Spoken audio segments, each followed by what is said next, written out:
For problem number 35, we're given a piecewise function. I know it's fuzzy, it'll automatically adjust. The piecewise function is equal to x plus 1 squared,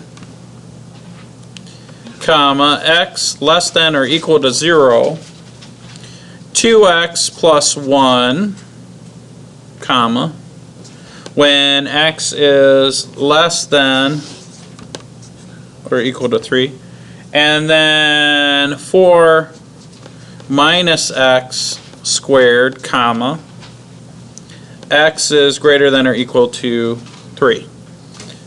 And what they want to know is what values of this function is it differentiable? Are there going to be some issues? Now this is a piecewise function, so we have to graph this by hand. It's not too difficult. You should be able to kind of do it. So my issues, when I look at my domains, it looks like I'm going to have like a change in function at x equals 0 and at x equals 3. So I'm just going to, and you probably can't even see it, but I'm just going to make a little line here that lets me know that I'm going to change my function at x equals 0 and x equals 3. So whenever x is less than 0, I'm going to use the function x equals, it's x plus 1 squared. And so what I'm going to do is I'm going to graph that on my calculator. And I'm going to say x, and I'm going to put it in parentheses, x plus 1 squared. Now you could write it out and expand it and all that stuff, but I really don't need to do that, right? I really don't need to do that.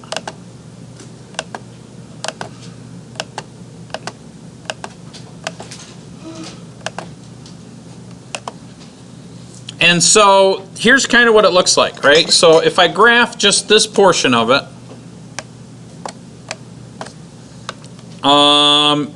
it looks like it has a y-intercept at 1, so I'm gonna have a function that kind of comes down like this.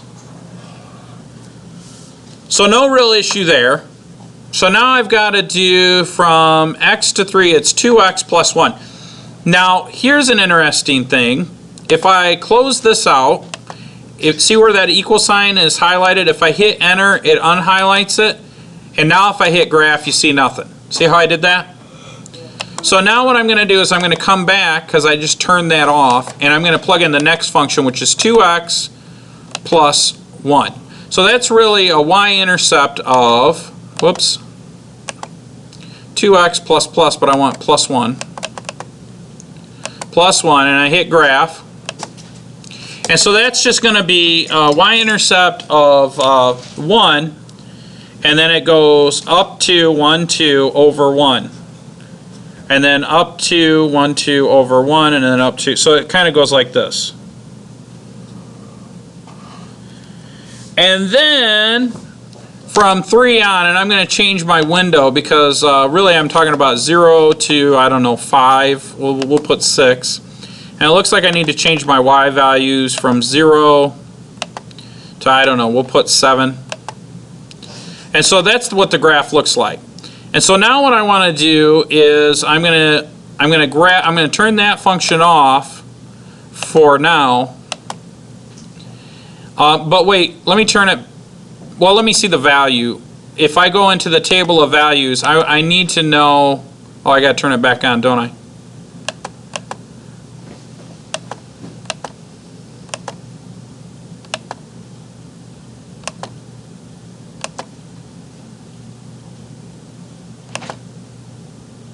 What's the problem with the window range?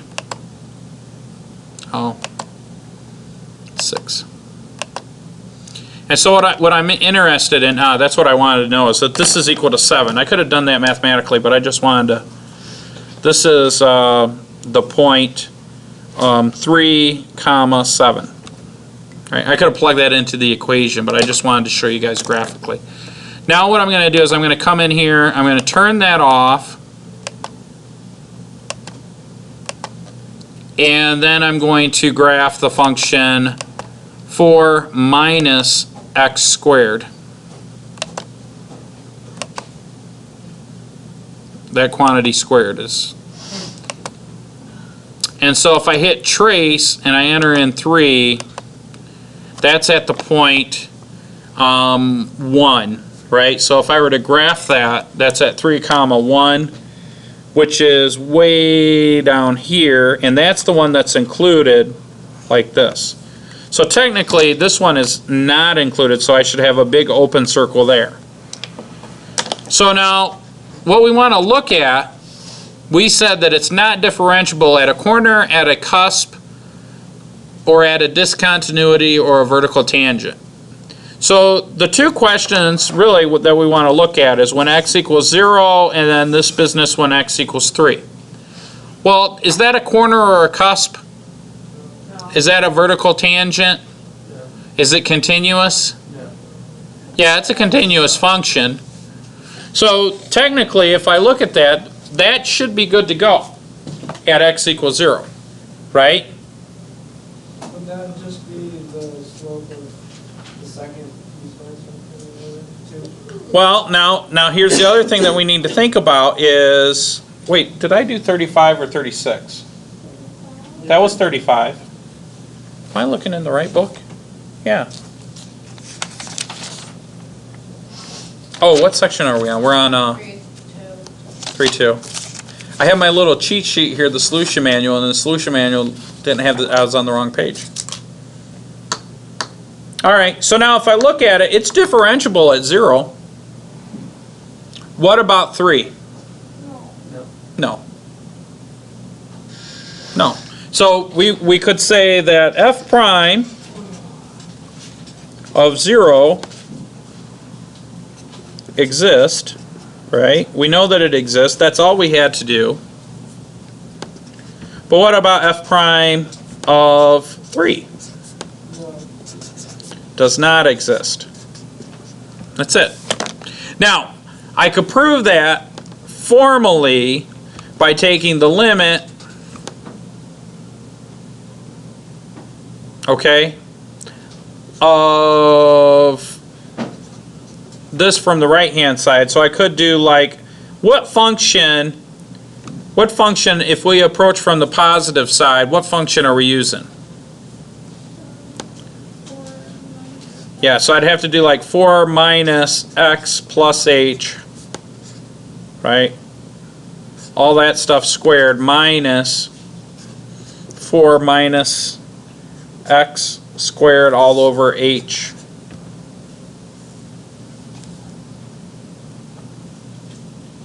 Right?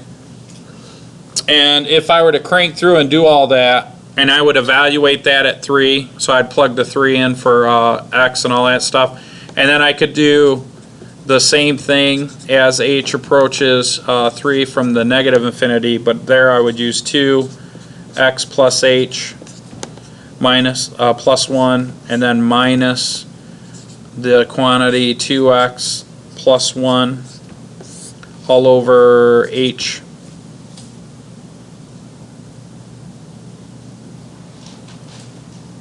Oh, you know what this should be x as x approaches this.